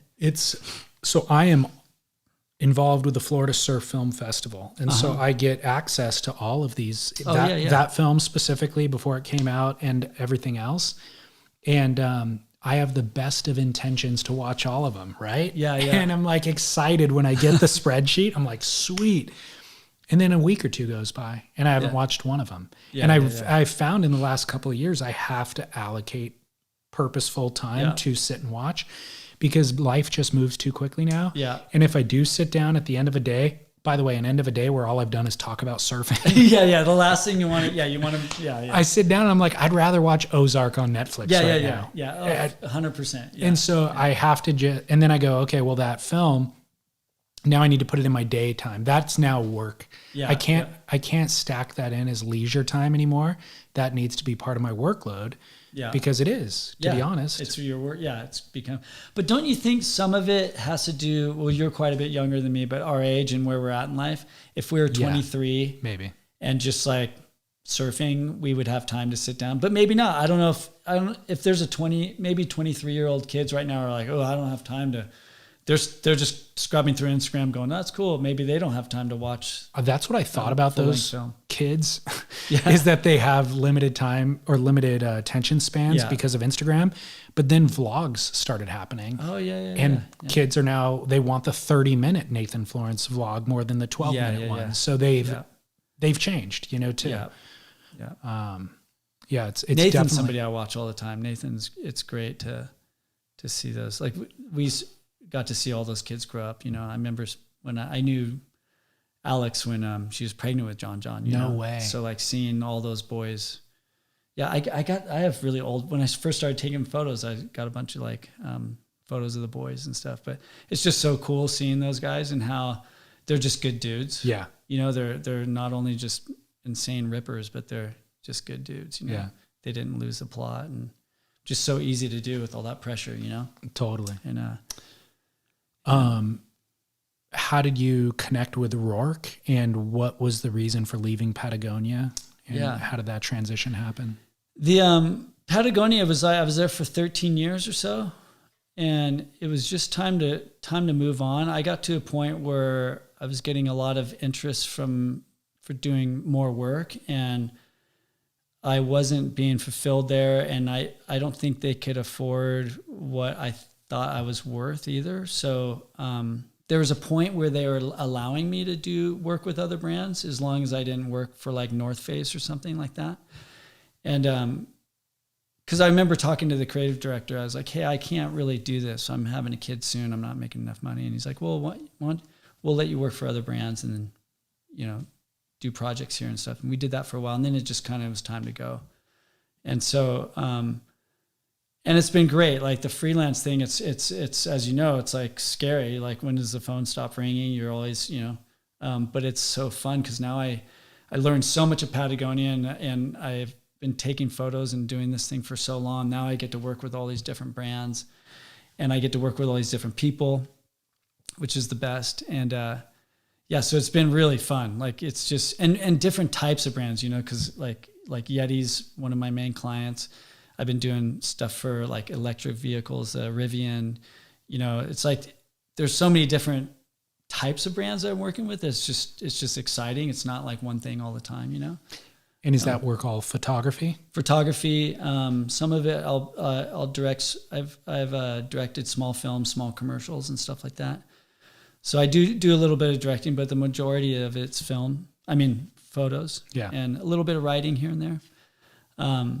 And then the Rourke thing. So Ryan, the guys that started it, I was really good friends with all those guys. I met John Rose through the Malloys a long time ago. John Rose would hang out at our house, and he and I became really tight. And I would hang in Laguna, and I met all his friends through John. I met all his Laguna guys. And so Ryan Hitzel is the founder, the owner. I've been friends with him since 20 plus years. Wow. And so he actually started that with John Rose. It was like John Rose, Ryan Hitzel, and then Ryan Sirianni is another guy. And then John kind of went his own way. And then, so it's just been the two Ryans, and I've known them for a long time, but haven't been involved. We've always talked about doing stuff. And then, when was it? 2018 or something. They were like, hey, why don't you, let's start doing stuff. So I just been on their program for 5 years now. And, wow. And, it's been so fun. I call it, Patagonia for bad boys kind of thing. That's funny. Cause it's a little edgier, and they're not as big as Patagonia. So Rourke can, they have a lot of leeway of what they can do. And our trips, I know it's not uncomplicated, but it seems such like their marketing, the way they get their marketing is not that complicated. It's, they do these big trips where we get all of the shit, and then that's what they use for, it's branched off into running, the Run Amok thing and stuff. But all the content comes from these epic trips that we go on. And it all comes from Ryan, who grew up traveling, and he wanted to have a brand based around travel. And even the logo is, hobos used to have their signs, and the logo is what they would put on a fence post or whatever, saying they're cool for bums here.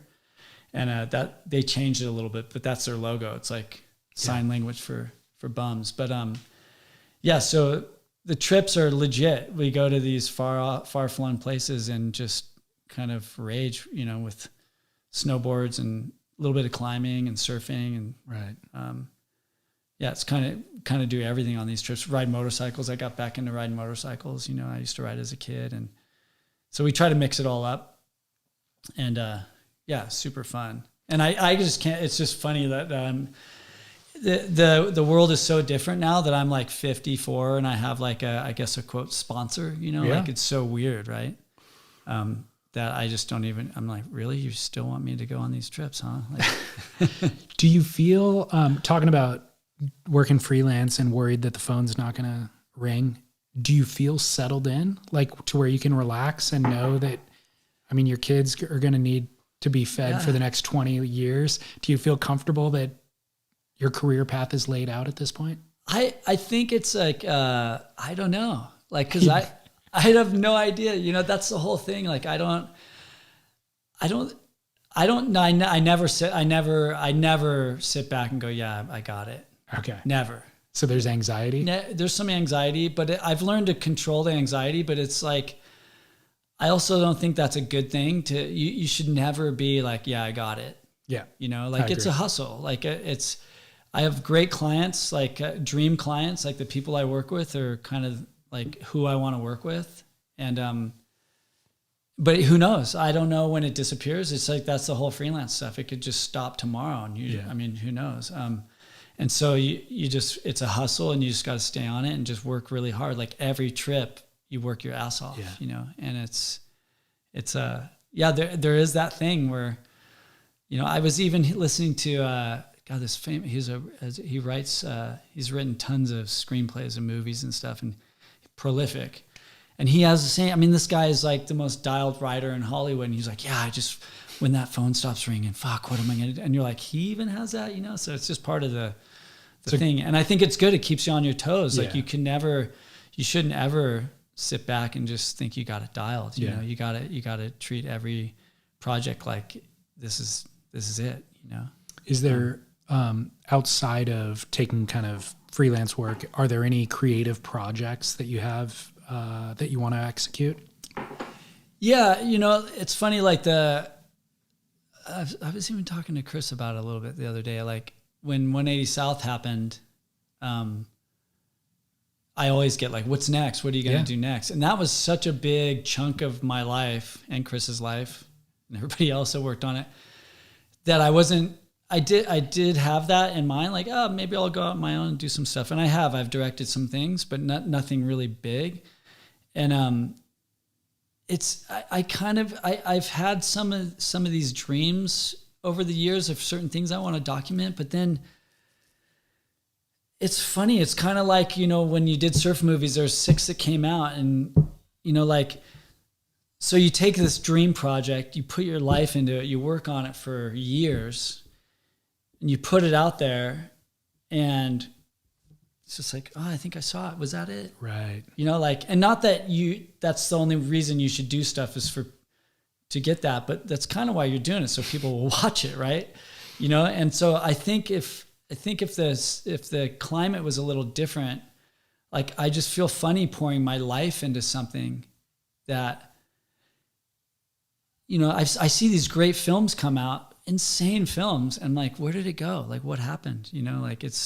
So that shouldn't deter me, but it kind of has, a little bit. So I have kind of these smaller projects that I've been picking away at it, cause like I do have a side of my photography and my creative outlet that's not this outdoorsy kind of like thing. It's a little, I come from like a long skating background. And so there's some things that I've been kind of plugging away at that hope to come to fruition in the next couple of years or something, like. Well, one did. 2 years ago, maybe? Is that? My skateboard book. Yeah. Way High Kick Turn. Yeah. Way High Kick Turn. What is it and where is it available? It's available online. So that's my latest book. It's called Way High Kick Turn. Plugging it again.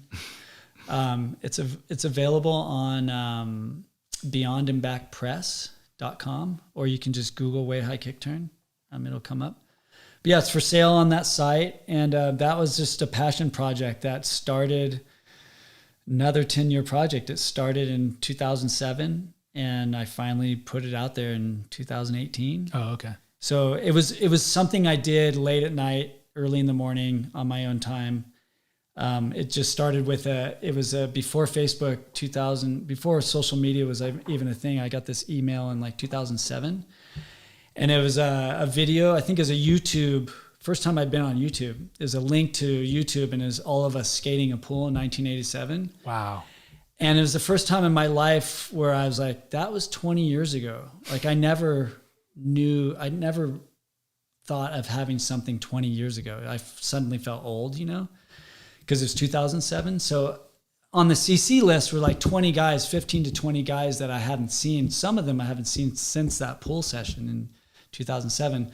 And everybody started chiming in and scanning their old photos. And, it's not Facebook, it's just an email chain. And I was just pulling these photos off into a folder. I think I labeled it Way High Kick Turn, because that Way High Kick Turn's a zine that my friends had, a skate zine back in the 80s. But I was pulling these photos into this folder and the emails were absurd. Like I'd get up from my desk, go to the bathroom, come back, there'd be 30 emails with photos. I mean, guys were just scanning them and talking and, riffing on each other and making fun of each other. And so a few months later, I had like probably 300 or 400 photos in this folder. And I would look through them thinking, God, there's something here, because it's really a document of the era. It's an era that's kind of celebrated now. Like this time in skating, this is like the underground era of the skating. It was the early 80s. It all fell apart and it was kind of like dark time of skating, but it's being celebrated now. And So anyways, I kept that little folder and I'd go through it. But then when I started thinking about it as a book, I had to find who all these photos were, and that email chain was gone. So I don't know whose these photos were, and they're all low-res scans.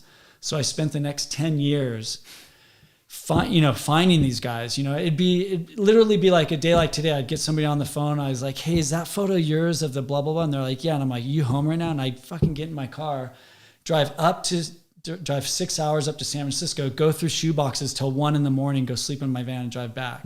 So I did that for years just to get all the originals. And then just kind of, cobbled it into a book and finally released it. Yeah. Incredible. It took forever. Wow. But it was really stoked to get that out. And we had a couple book signings at the Rourke stores, and the one in Berkeley. That's where I grew up, is that area. And some of the skate shots are from Berkeley, and all the guys showed up, all the boys. Sweet. Everybody showed up. So it was like this big reunion, and that was worth it alone right there. Yeah, for sure. I want to ask you a couple of questions about health and wellness. You're super fit, I think is safe to say.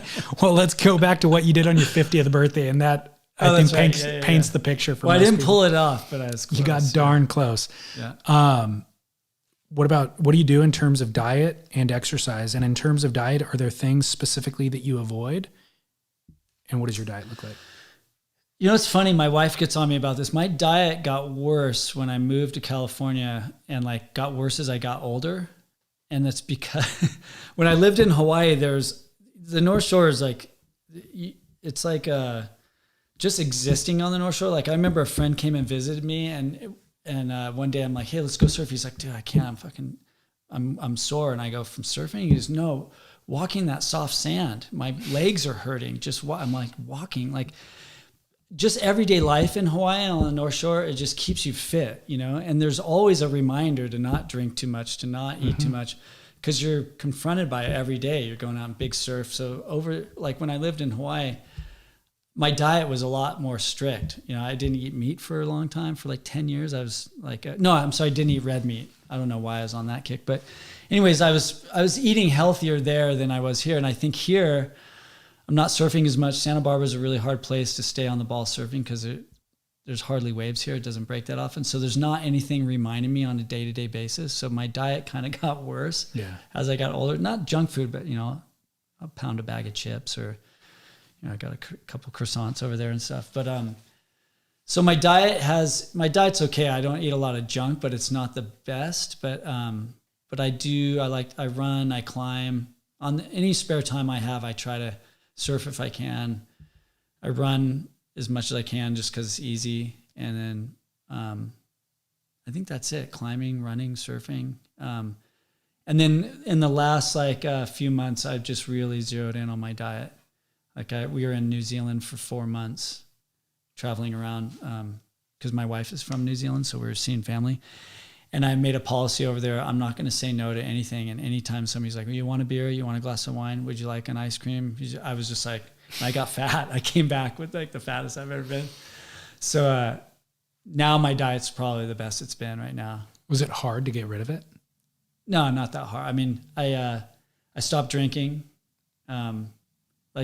1 or 2 beers a night will put a layer on you, So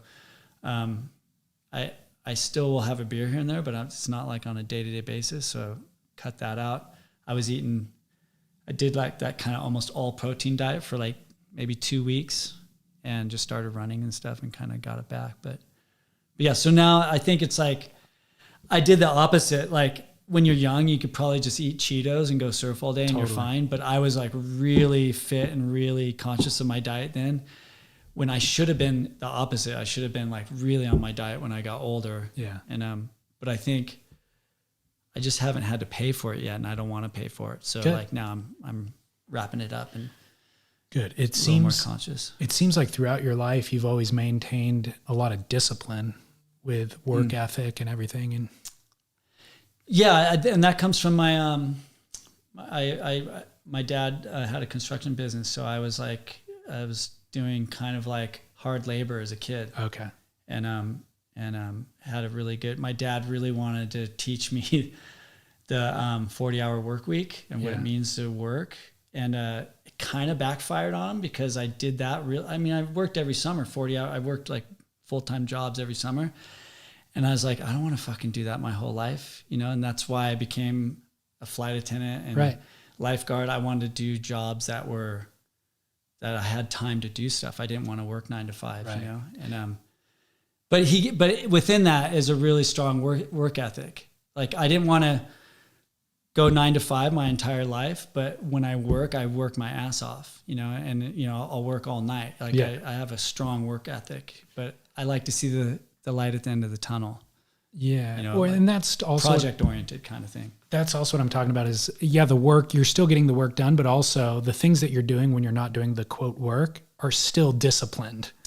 You're exercising, you're running, you have projects that you're committed to, that you're seeing through. Yeah. You're not just lounging around doing nothing, you know? No. So, whose surfboards are you riding nowadays? I ride, so my shortboard's Paizel's. Oh, really? Yeah, Paizel's an old friend of mine. And I was just, we're going to house sit for them this summer. And I was just there on our way back. We hung out at the Paizel's and I was kind of thinking, I just did a trip with Rourke to Tuamotu's, and I was riding a Paizel Astropop, and the waves were pumping, and I was like, okay, I'm flailing, like I was surfing so shitty, and I think I was riding too small of a board, and I started kind of riding this bigger one and just taking straight lines and trying to get barreled. I'm like, and so I left that trip going, I think I'm done shortboarding, like, because I think the thing about surfing and getting older, if you still do it and just maintain it, you can do it really well into your late years. But like myself, I've taken big gaps where I haven't, like living in Santa Barbara, like I'll go for 3 months here without surfing. In Hawaii, if you go a week without surfing, you're like, what is wrong with me? Like it feels like an eternity. But so I have these big gaps where I haven't surfed. So my surfing's really gone downhill. Whereas if I was always surfing, it'd probably still be fine. So I came out of that trip thinking, I'm done with shortboards. Cause around here I ride fishes and longboards mostly. And, but Paizel had this new shape. I wish I knew what it's called, but it was like way too small for me as a 5'6", and we were right there at Rocky Point. And I had one of the best surfs. This was like just this spring. And cause he made this, you know, Paizel came up with that wide point. I'm sure it's Paizel that did that with John. He's the one, I think, and I'm not just blowing smoke up Paizel's ass, but that wide point forward beak nose, obviously Paizel didn't invent that, but on a pointy thruster. On a pointy thruster, I can almost attribute him to doing that. I'm sure there's guys that are doing that, but like he put John on that, and like what John was doing at Margaret River and stuff, I think it had to do with that kind of wide point forward thing. Anyways, he had this little thing that's like wider throughout, real curved rails and wide point forward, but 5'6", and the thing was so good that I was like, oh, maybe I do still have a little bit of shortboarding in me, you know? Was it Red Tiger? There was like a Red Tiger and a White Tiger board that he released recently. I don't know if this one's out yet. I haven't looked at them too closely, but they sound similar to that. Yeah, it was a twin fin setup, but it was 2+1. He had a bunch of. He's still developing it, I think. Okay, so it was like, maybe not. But I think I was riding twin fin with a little center fin, tiny center fin. I'm not sure what it is, but whatever it was, he was like, because he was like, you got to try this thing. This thing's kind of magic, because he knows I like flatter boards and like a little wider and stuff. And so anyways, a lot of my like high performance shortboards are all Paizel's. And then I ride Christensen's. I have a few Christensen's. I ride, I've been riding those mega, do you know the mega fishes and mini mega fishes by Kyle? Yep. Deepest Reaches. Yep. So I have an 8.6 that kind of takes place of a longboard. It's like it's a twin fin. So it's a longboard you can kind of rip. And I just got 11.0, like a glider from those guys. So I ride, that's kind of around here. I'll ride those big mega twins, or I'll ride a fish. I got a Christensen fish. I've been kind of buying boards. My preferred thing is buying boards off the shelf. Really? 100%. Like, it's interesting listening to your interview with Kidman the other day. Because I've known him from a long time ago. He hung out at our house a little bit on the North Shore, and love that guy. And Litmus, his film Litmus is like, if anybody's out there that hasn't seen Litmus, you have to see Litmus. It's one of the greatest surf films ever. But you guys were talking about hand shapes and the computer and all that. And it's funny these days with people that are new into the surf thing. They're like, oh, I paid extra and I got this custom hand shaped. I'm like, you got a custom what? And they're like, I got a custom hand shape from so-and-so. I'm like, so you probably didn't get what you really wanted? And they're like, what the fuck are you talking about? I'm like, the way I look at surfboards is like, if you're not working with a shaper on a design, like a specific thing where like you're writing it, you're bringing it back, you're like, hey, it worked, but this happened, blah, blah. A custom one-off does nothing for you. Buy what's in the shop, buy what you put on your arm. Like, so now since I'm not like actively working with like I used to work with, not that I was a great surfer, but they were friends of mine. Like when Paizel first started out, I was getting boards from him, and then Bushman, because he, learned under Bushman. I used to get Bushmans, and there's a relationship there. You're like, hey, this worked, but and now I just go into a shop and like, exactly what you're getting. Yeah. And with the computer, they can duplicate that. Yep. And I'm totally into hand-shaped boards, but as a consumer, a hand-shaped board, in my opinion, is only good if you're working with somebody on it. A one-off hand shape, that's the beginning of a long process with that shaper. So now I try like mollusk. We got a mollusk shop here. I went in there and bought a fish the other day before the trip to New Zealand. I just walked in there. I'm like, yeah, this feels right. And it's killer. Nice. It's just a shop board. So I kind of, that makes a lot of sense. Yeah. I mean, and I have all appreciation for hand shapes. Of course. 100%, but the computer, there's something good about the computer and like, and shop boards. Right. Like, I mean, it's a computer shape that they worked on and totally. So, you've been everywhere. Is there anywhere in the world that is still on your hit list? Oh yeah. I was just in I just did a trip to Scotland with Yeti, and phenomenal trip up in the Hebrides Islands up the northwest of Scotland. Insane up there. But one of the places on my list, and it's been on my list for probably 25, 30 years now, is Ireland. And we sailed from Whitehaven outside of Manchester. We sailed on a boat all the way up to the Hebrides, and we're in between Scotland and Ireland. I was like, that's Ireland over there. And I've never been to Ireland, and some of those guys, we have a group of friends that used to stay with us on the North Shore from Ireland. They were always like, come over, back in the 90s, and I still have never gone there. So Ireland's high on my list for sure. Egypt, I want to go to Egypt, see the pyramids. There's a handful of spots on the list for sure. Not all surf trips though. I mean, Egypt. No surf in Egypt. Right? Yeah, there's some surf trips I still want to do for sure. Does your wife have the same travel bug? She's got the travel bug for sure. Good. She wants to, we just went to New Zealand for 4 months. We did like a 3-month road trip in a little car with 2 kids. It was insane. And we were homeschooling our little girl when we were there. And my wife just, when we came back, she was like, let's stop in Hawaii. Like, she didn't want it to end. Wow, she could go forever, Good. Yeah, she's a traveler. Get the kids used to it early and often. And they're good travelers. They're just, we were in a car like bouncing around Airbnbs for like 3 months, and they're just like kicking it. Sweet. Yeah, they're good. It's whatever they get. I mean, if you're introducing it that young, then yeah, they'll be good with it. Yeah. And what an amazing gift for them to be able to see the world that way. Yeah. I mean, Adler's already been to like France and, been to Hawaii a ton. And, so yeah, we want to give that to the kids. And it's just so good to be moving around. I was just talking to my wife about it recently. There is a side of me that, as you see, you just had a kid and you're with your lady and you got to figure things out. What are you going to do? And there's a part of me where I'm like, I haven't settled anywhere. Like the North Shore is probably the longest place I've ever lived up until recently. No, I haven't been in Santa Barbara that long. And I really admire people that have locked into a place and stayed. And I really haven't had that. My wife either. She left New Zealand when she was young. She's lived in Japan. She's lived in New York. She's lived in Australia. It's like we've both kind of bounced around, and there's a part of me that wants to give our kids like a solid base, but then my wife was saying the other day, she's like, well, we're kind of not giving them that. We're probably going to give them the opposite. And is that such a bad thing? No, I think the solid base is your family. The family can be anywhere. And as long as they have the anchor of that sense of security, that's all they need. Doesn't have to be a home. That's a good point. Yeah. But I mean, the truth is this is an incredible home that you're in. And if you can maintain this and travel around the world, kind of, that'd be amazing too. But they don't need four walls. They need the love and support of parents. Yeah, that's a really good point. Yeah. So I think I'm just projecting my own thing because sometimes I admire that. Like, it'd be great to be really connected to one spot, you know? Yeah. But it's just not how it worked with me, you know? Yeah. Well, this has been a far-ranging conversation.